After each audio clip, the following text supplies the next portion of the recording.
는 것이고, 이것은 바로 그 계명의 핵심은 사랑하는 것이다 이겁니다. 이걸 지금 계속 이렇게도 표현하기도 하고 저렇게도 표현하는데요. 한번 보겠습니다.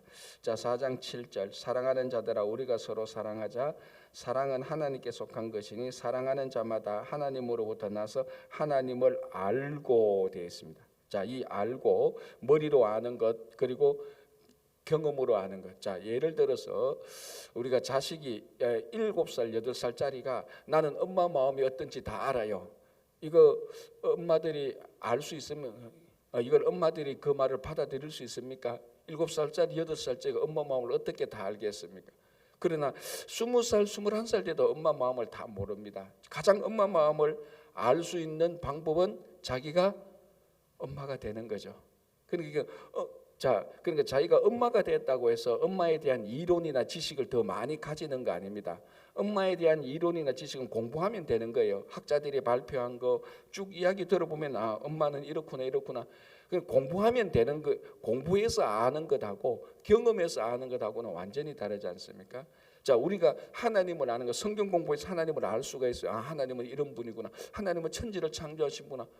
그렇구나. 이게 진화론이 아니고 창조론이구나. 알 수 있다고요. 그러나 우리가 하나님을 안다라고, 우리가 부모를 안다라고 말을 할 때 그 마음을 진짜로 내가 공감하고 그 마음을 내가 가지는 것입니다. 자, 공부를 한다고 해서 그 마음을 가지는 건 아닙니다. 그 마음을 가지는 것은 그 마음을 가질 수 있는 경험을 하는 겁니다. 그래야 그 마음을 가질 수 있지 않습니까? 이 머리라는 것은 공부를 하면은, 그 지식이라는 것은 공부를 하면 알 수 있겠지만 마음이라는 것은 경험을 해야 알 수 있는 겁니다. 자, 하나님을 알고라고 말할 때 하나님을 경험해야 되는 겁니다. 자, 우리가 하나님을 경험하는 방법은 다양하게 있습니다. 그러나 오늘 이 사도 요한은 가장 중요하게, 가장 본질적으로 하나님을 경험하는 게 뭔가 하면은 형제를 사랑하는 것이라고 말했어요. 그 형제 사랑이 뭐냐? 하나님의 사랑이거든요. 그래야 하나님을 안다라고 말을 합니다. 자, 4장 7절 끝부분에 하나님으로부터 나서 하나님을 알고, 많은 사람들이 하나님을 알고 싶어 합니다. 그래서 혼자 공부를 하기도 하고 유명한 목사님의 설교를 듣기도 하고 소그룹에 가서 성경 공부를 합니다. 다 좋은 방법이에요. 또 그렇게 해야 돼요. 그러나 그 하나님의 마음을 안다는 것은 하나님의 사랑을 경험하는 겁니다.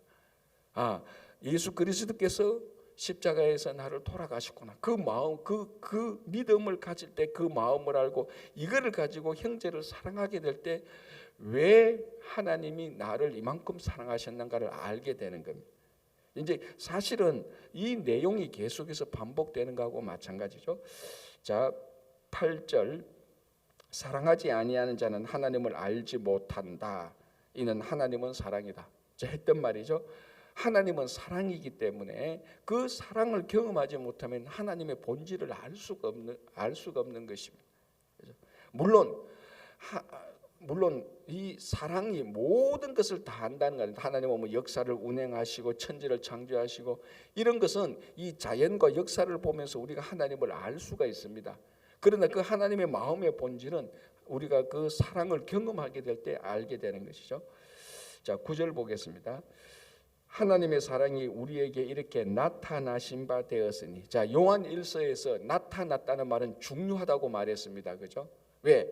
이 영지주의 이단들이 있었기 때문에. 이 영지주의 이단들은 신이 사람이 되어서 나타났다는 것을 가장 신이 하는 일 가운데 가장 저급한 일로 본 겁니다. 그러니까 이 사람들은 어떤 생각이 있는 건 이 신에도 급수가 있다고 하면 레벨이 있다고 말합니다. 그 중에 가장 저열한 신이, 참 웃기죠. 저열한 신이 인간이 되는 신을 가장 저열한 신으로 본 거예요. 그럼 가장 높은 신은 뭐냐? 쉽게 말하면 인간과 분리되고 물질과 분리된 신이 가장 고급스러운 신이고, 가장 저열한 신이 사람과 같이 되는 신이라고 생각을 했어요. 그러니까 우리가 생각하는 거하고 성경이 말하는 거하고 완전히 딴 반대죠. 자, 구약에도 보면은 하나님은 늘 이스라엘과 함께 하셨어요.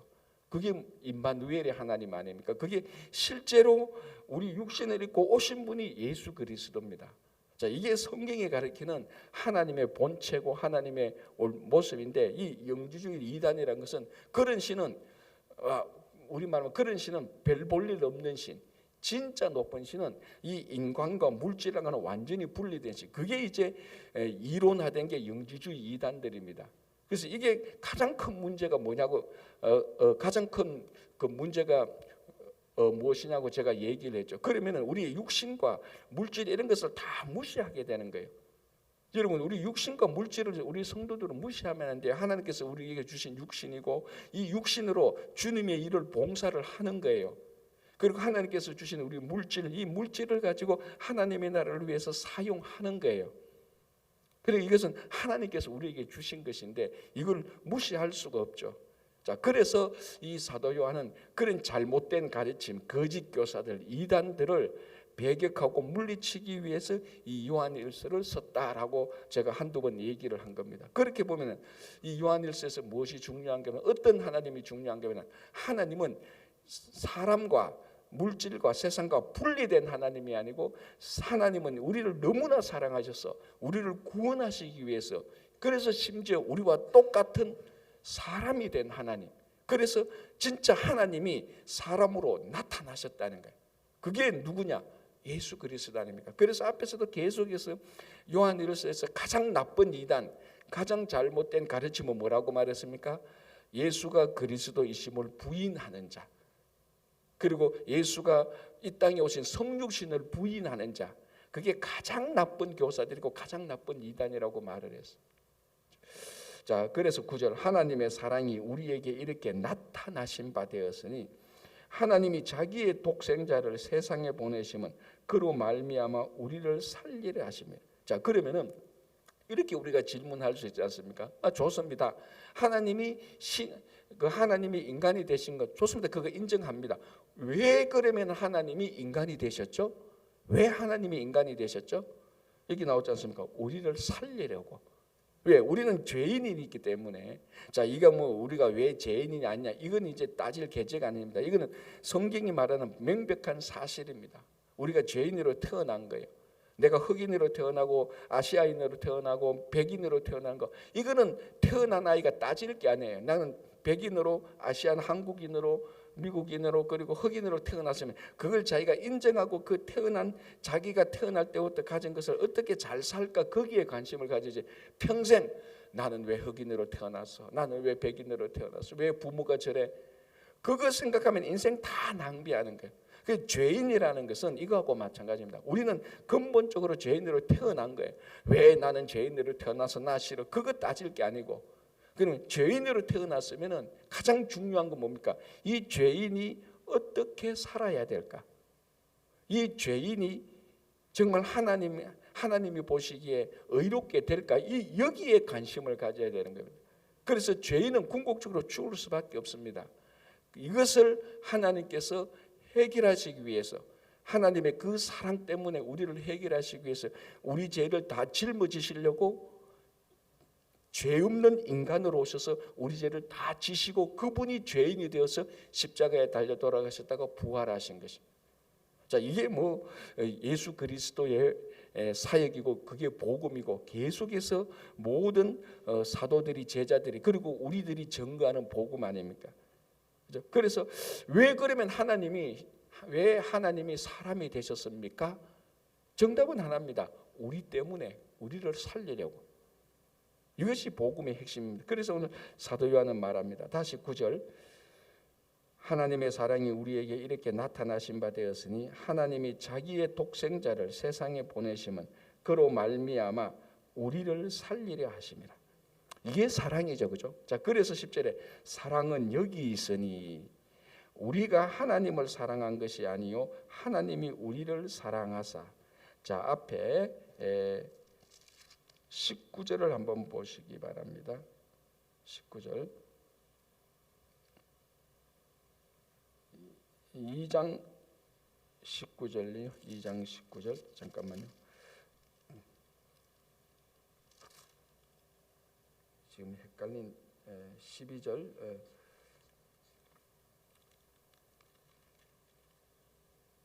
19절 앞에 4장 3장 19절 죄송합니다. 이제 적어놨고도 헷갈려.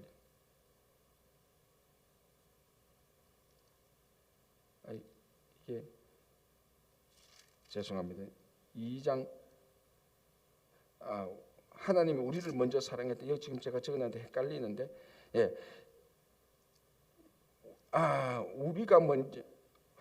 우리가 먼저 3장 제가 지금 이 글씨가 잘 안 보이는데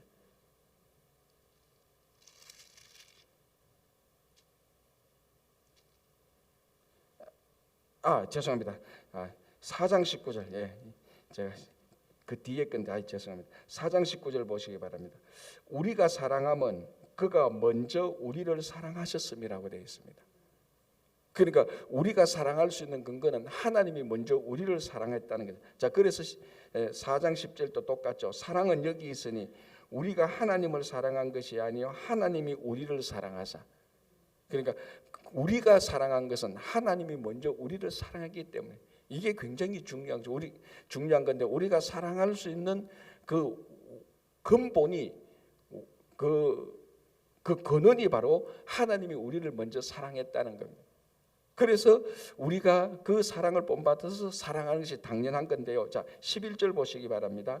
이렇게 되어 있죠. 사랑하는 자들아 하나님이 이같이 우리를 사랑하셨은즉 우리도 서로 사랑하는 것이 마땅하도다. 지금 계속해서 말하고 있습니다. 왜 우리가 사랑하는 것이 당연하냐? 하나님이 먼저 우리를 사랑했기 때문에. 그래서 우리도 사랑하는 것이 마땅하다라고 이렇게 얘기를 하는 것입니다. 자, 3장 16절 보시기 바랍니다. 어제 제가 얘기했는데 3장 16절 그가 우리를 위하여 목숨을 버리셨으니 우리가 이로써 사랑을 알고 우리도 형제들을 위하여서 목숨을 버리는 것이 마땅하니라. 제가 개인적으로 이 말씀에 대해서 굉장히 충격을 받았다고 얘기했죠. 자, 하나님이 우리를 사랑했기 때문에 우리도 형제들을 사랑하고 그를 위해서 목숨을 내어주는 것이 마땅하다라고 말했습니다. 이게 그냥 목숨을 내어주면 어떨까 조심해서 권면하는 것이 아니고 당연히 형제를 위해서 목숨을 내어주는 것이 당연한 거죠. 그게 의무라고 말했습니다. 그만큼 이 하나님의 사랑이 확실하기 때문에 그 확실한 사랑을 우리가 이 땅에서 실천하는 것이 마땅하다라고 말했는데 이 말이 또 말하죠. 우리가 서로 사랑하는 것이 마땅하다라고 말합니다. 이건 당연하다라고 말합니다. 이거는 더 이상에 대해서 우리가 서로 사랑하는 것에 대해서 우리가 좀 얘기해보자, 논의해보자, 토론해보자 그게 아니고 토론할 것도 없고 논의할 것도 없고 따질 것이 없습니다. 그냥 사랑하는 것이 지극히 당연한 겁니다. 어느 만큼 목숨을 내어줄 만큼 그만큼 이 하나님의 사랑이 우리 안에 나타난 그 크기가 엄청나다는 것을 얘기하는 것이죠. 자, 다시 한번 보겠습니다. 10절 사랑은 여기 있으니 우리가 하나님을 사랑한 것이 아니요 우리가 하나님이 우리를 사랑하사 우리 죄를 속하기 위하여 화목제물로 그 아들을 보내셨다. 자, 이 화목제물이 뭡니까? 이 화목은 뭡니까? 분리된 것을 다시 하나로 만드는 겁니다. 그냥 하나님과 우리가 분리되었죠. 뭐 때문에? 죄 때문에 분리된 겁니다. 그리고 이 죄 때문에 분리된 것을 다시 하나로 연합시키는 것, 화목시키기 위한 제물이 바로 화목제물입니다. 그래서 그러면 화목제물은 죄를 없애야 분리됐던 것이 연합되는 겁니다. 그럼 죄를 없애기 위한 화목제물이 예수 그리스도인데 이 죄를 없애기 위해서는 그분이 화목제물이 우리 죄를 예수 그리스도께서 가져가셔야 우리 죄가 없어지고 죄가 없는 우리가 하나님과 우리 사이에 이게 화목 연합이 되는 겁니다. 그게 바로 뭔가 하면 지금 예수 하나님께서 우리에게 나타난 사랑이라고 얘기를 하고 있습니다. 자, 12절 보겠습니다. 어느 때나 하나님을 본 사람이 없으되 만일 우리가 서로 사랑하면 하나님이 우리 안에 거하시고 그의 사랑이 우리 안에 온전히 이루어지느니라. 자, 어느 때나 하나님을 본 사람이 없다라고 해서 왜 하나님을 본 사람이 없죠? 하나님은 영이시니. 자, 그런데 잘 생각해 보면은 인류 역사 가운데 하나님을 본 사람들이 있습니다. 자, 무슨 말을 하는가 하면은 하나님이 사람이 되셨습니다. 사람이 되셔서 이 땅에 예수 그리스도께서 실제로 오셨습니다. 그래서 우리 복음서에 나타난 그 예수 그리스도를 실제로 본 사람들 예수님의 생애를 우리가 보통 33년이라고 말하지 않습니까? 그 33년 동안 예수님을 실제로 본 사람은 예수를 통해서 하나님을 봤다라고 말을 할 수가 있는 겁니다. 그러나 여기서 하나님을 본 사람이 없다라고 말할 때는 하나님은 영이시니라는 그 의미가 담겨져 있는 겁니다. 그래서 어느 때는 하나님을 본 사람이 없으니 만일 우리가 서로 사랑하면은, 근데 하나님을 본 사람이 없는데 하나님을 보지 못해서 하나님이 없다라고 말할 수 있겠지만, 우리가 서로 사랑하면은 그 하나님을 알 수 있고, 더 해석하면은 우리가 서로 사랑하면은 우리 가운데 있는 하나님을 볼 수 있고 경험할 수 있다는 것입니다. 그래서 계속해서 지금 딱 하나밖에 없다고 말합니다. 사랑하면은 하나님을 볼 수 있고 하나님을 경험할 수 있다라고 얘기를 하는 겁니다. 자, 13절. 그의 성령을 우리에게 주심으로 우리가 그 안에 거하고 그가 우리 안에 거하시는 줄을 아니라. 자, 성령을 우리에게 주셔서, 아주 이제 또 다른 얘기를 하나 하는데 중요하죠. 성령을 주셔서 우리가 하나님 안에 거하고 하나님이 우리 안에 거하게 되고 우리가 그것을 알 수 있다는 겁니다. 자, 지금 이제 사도 요한은 뭘 말하고 있는가 하면은 우리가 서로 사랑하면은 하나님을 알 수 있다고 말합니다. 그리고 우리가 성령께서 우리를 하나님 안에 거하게 해주시고 성령께서 우리가 하나님 안에 있다는 것을 알게 해준다는 것입니다. 왜? 하나님은 영이니까, 하나님은 영이니 영이신 하나님을 알게 하는 것은 성령께서 우리를 알게 해준다는 것입니다. 자, 우리가 또 하나님을 아는 게 뭐냐면은, 여다음에 보면은 우리가 예수 그리스도를 고백하게 될 때 또 하나님을 알게 된다라고 말합니다. 자, 또 우리가 하나님을 알 수 있는 방법은 뭡니까? 성경을 통해서 하나님을 알 수 있죠. 또 우리가 하나님을 알 수 있는 방법은요, 이 자연과 하나님께서 활동하신 역사를 보면은 또 하나님을 알 수 있어요. 자, 그러면 중요한 질문. 우리가 이 자연을 보고 역사를 보고 성경을 보는데 어떤 사람은 하나님을 여기서 발견하기도 하고 어떤 사람은 하나님을 발견하지 못하기도 합니다. 그렇게 하나님을 발견하고 발견하지 못하는 중요한 관건은 뭐냐면 바로 13절에 말하는 성령입니다. 어떤 사람은 성경을 읽어도 하나님의 사랑을 알지 못합니다. 그냥 성경을 읽어도 이스라엘 역사만 보는 겁니다. 그냥 그 역사 안에 나타난 하나님의 살아계심과 하나님이 얼마나 우리를 위해서 그 간절한 마음이 있는가 알지를 못하는 거예요. 그런데 어떤 사람은 아는 겁니다. 그 관건이 뭐냐면은 성령께서 우리 마음을 감동시킬 때에 성경을 통해서 하나님을 알고 이 자연을 통해서도 진짜 하나님이 있구나라는 것을 알게 되는 것입니다. 그래서 13절에 하나님께서 우리에게 성령을 주시는데, 이 성령도 우리가 자동적으로 만들어낸 건 아니죠. 성령을 주시는데 이 성령께서 우리가 하나님의 안에 거하게 있다는 것을 알게 해준다는 것입니다.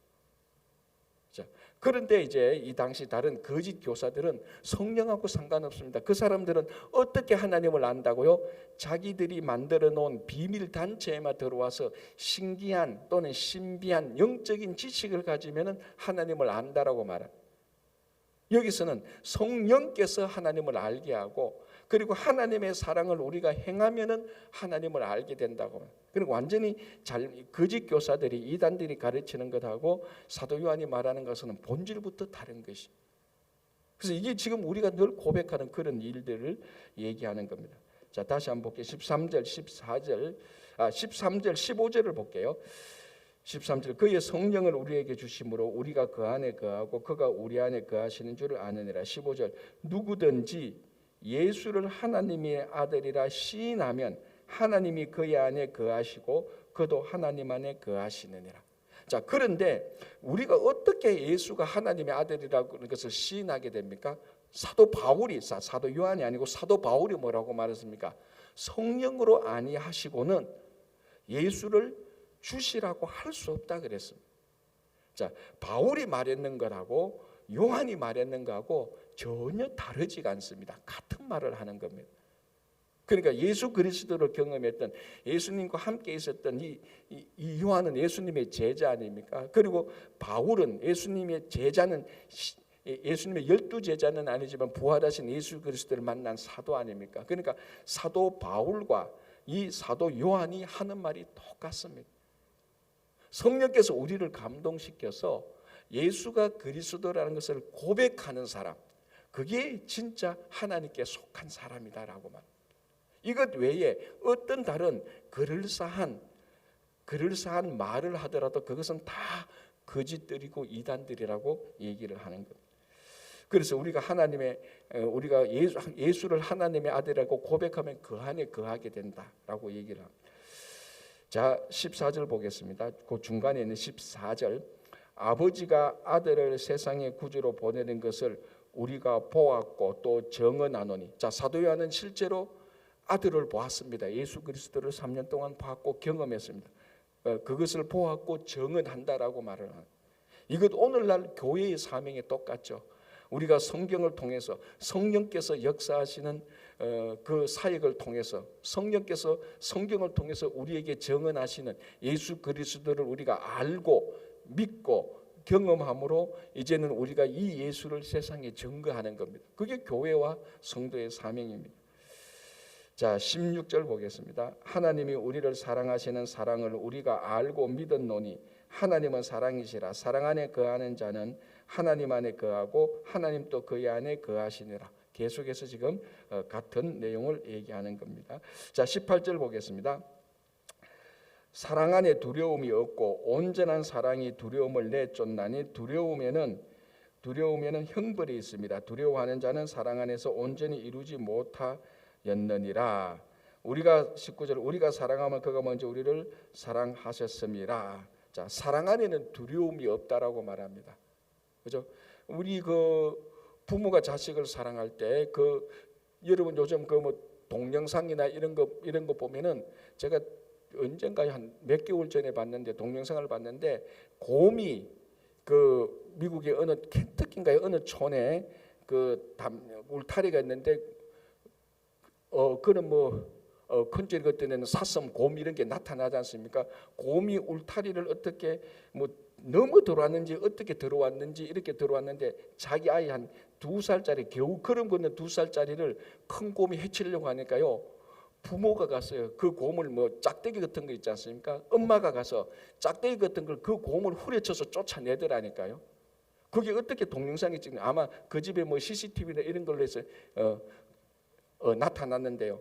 참 우리가 이런 모습들은 많이 보지 않습니까? 그 엄마가 2살짜리 자기 아들 살리려고 곰이 애들을 해치려고 하니까 곰 앞에 나가서 그 짝대기로 곰을 물리치더라니까. 자, 그게 뭡니까? 그게 자기 자녀를 사랑하는 것 때문에 자기 자녀를 사랑하니까 곰과 같은 야수도 두려움이 없는 겁니다. 사랑이 먼저니까.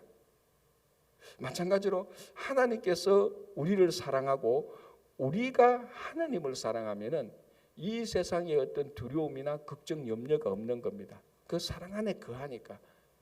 그러니까 이 사랑은 사도 바울도 그랬지 않습니까? 사랑은 성령의 열매 중에도 최고고 은사 가운데서도 최고 아닙니까?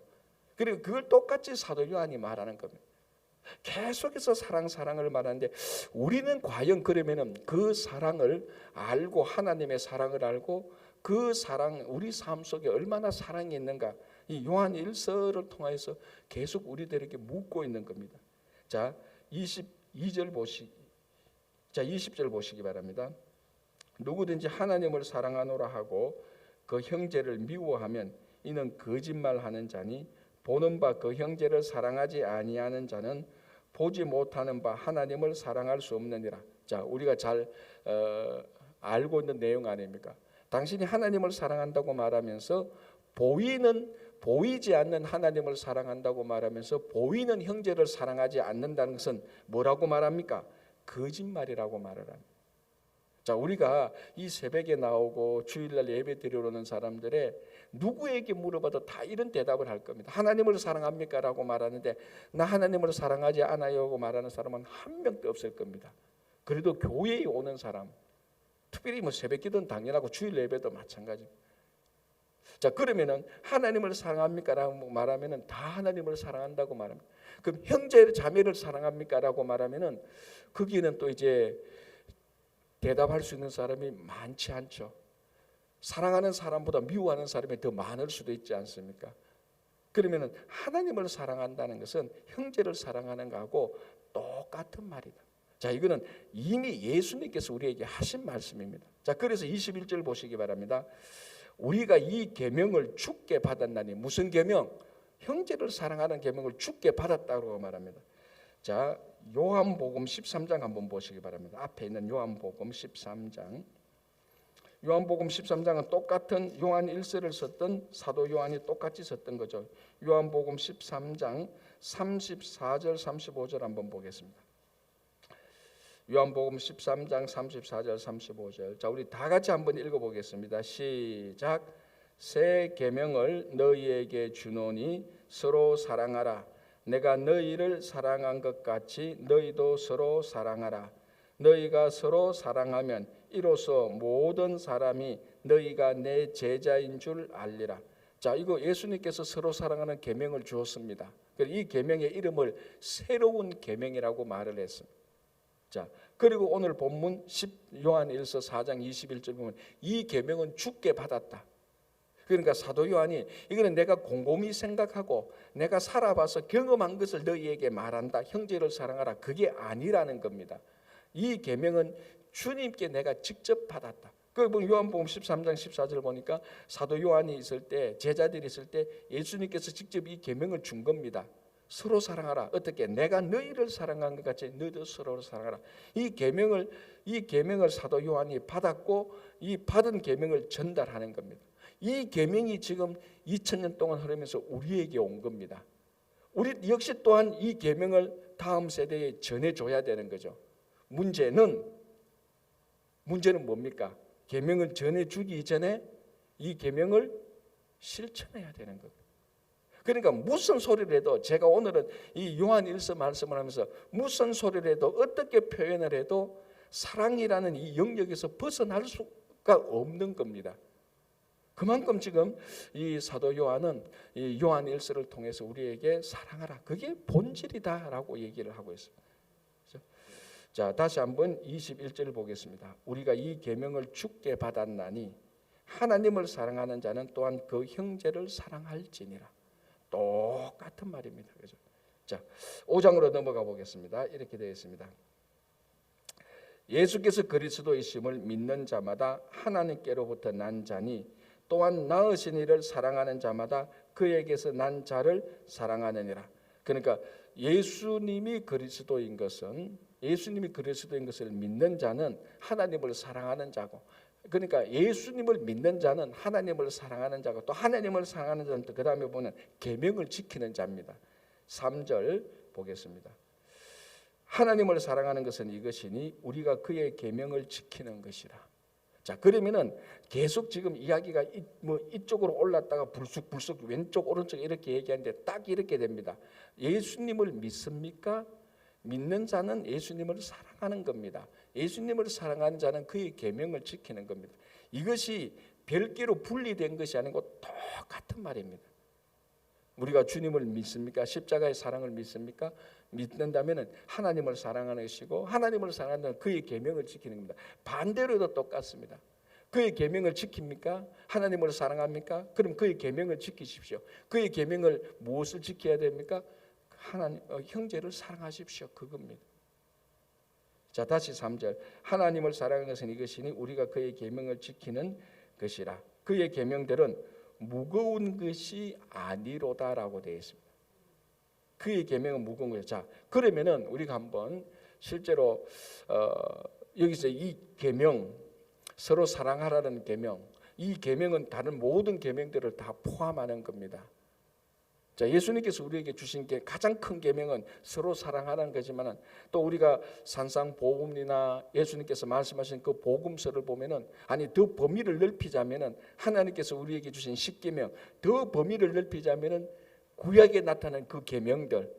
자, 이 계명들을 보면은 사실 이게 무거운 것이, 이 모든 계명들을 하나하나 보면은 가벼운 게 아니고 사실 굉장히 무거운 겁니다, 지키기에. 자, 그런데 오늘 사도 요한은 말합니다. 이 계명들은 무거운 게 아니다라고 말을 합니다. 나는 아무리 봐도 무거운 계명이 되게 많은데, 자, 예를 들어 볼까요?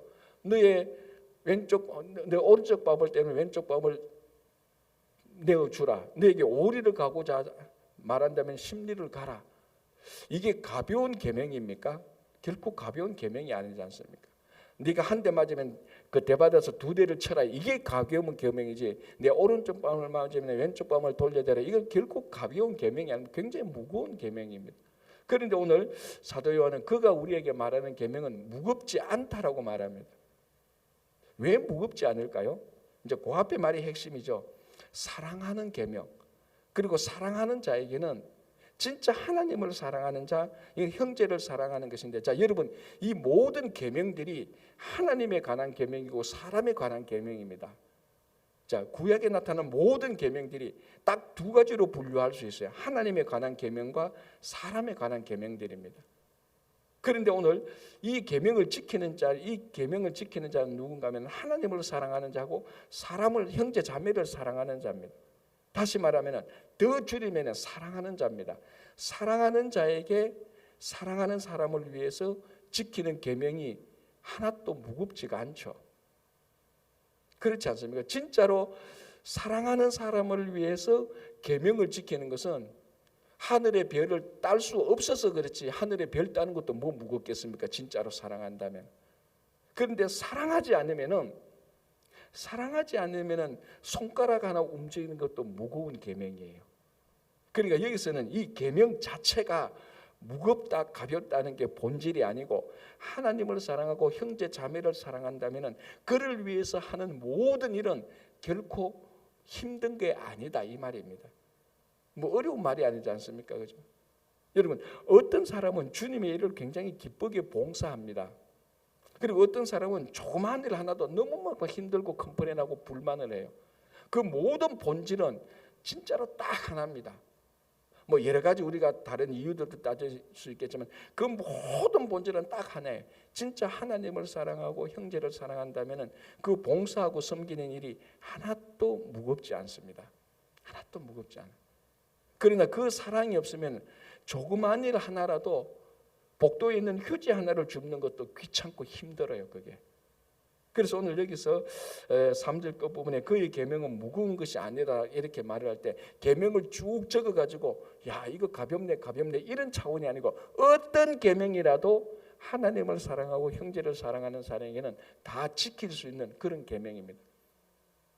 진짜로 하나님을 사랑하고 형제를 사랑하면 원수 사랑도 되는 거죠. 진짜로. 그게 안 되니까 이 모든 계명들이 힘든 거예요. 자, 하나만 더 보겠습니다. 4절 5절 보겠습니다. 무릇 하나님께로부터 난 자마다 세상을 이기느니라. 세상을 이기는 승리는 이것이니 우리의 믿음이니라. 예수께서 하나님의 아들이심을 믿는 자가 아니면 세상을 이기는 자가 누구냐라고 말합니다. 자, 세상을 이기는 것은 칼로, 총으로, 명예와 권력과 물질로 이기는 것이 아니죠. 예수 그리스도를 믿는 믿음으로 세상을 이기는 겁니다. 이게 왜 가능한가 하면 아까 앞에서도 말했죠. 어제 말하는 그 4장 4절에서도 얘기했습니다. 자녀들아 너희는 하나님께 속하여고 또 그들을 이기었나니 이는 너희 안에 계시니가 세상에 있는 자보다 크다라고 말을 했습니다.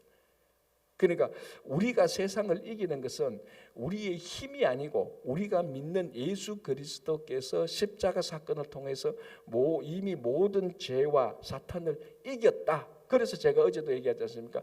8.15 강복 얘기를 했는 게 똑같은 겁니다. 우리는 예수 그리스도를 믿을 때에 예수 그리스도를 믿는 것은 보혈의 능력을 믿는데 그 믿음으로 말미암아 예수 그리스도께서 죄와 사탄을 이긴 그 위에 우리가 서는 겁니다. 그래서 세상을 이기는 것은 이거 어떤 세상적인 방법이 아니고 예수 그리스도께서 세상을 이긴, 그러니까 예수님께서 십자가 사건을 통해서 사탄과 죄와 세상을 다 이긴 것입니다. 그걸 그 안에서 우리가 살게 되는 겁니다.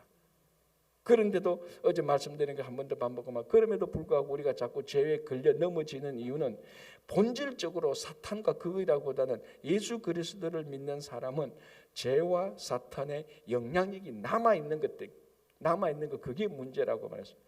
그래서 우리가 확고하게 예수 그리스도를 믿을 때에 우리는 이 죄와 권세로부터 계속해서 우리는 떨쳐나갈 수 있을 때, 그런 과정들이 이어질 때 우리는 계속해서 이 세상을 이기는 가운데서 살아가는 것입니다. 자, 오늘도 우리가 하루 세상에서 살아야 되는 겁니다. 그러나 예수 그리스도를 믿는 자는 세상을 두려워하거나 우리가 패배의식에 쩔어 있을 이유가 없습니다. 이미 이 십자가에서 우리는 세상을 다 이긴 것입니다. 오늘도 여러분들이 이 믿음을 가지고 주님을 믿는 믿음과 사랑을 가지고 살아가시기 바랍니다. 기도하겠습니다. 하나님 아버지 감사합니다.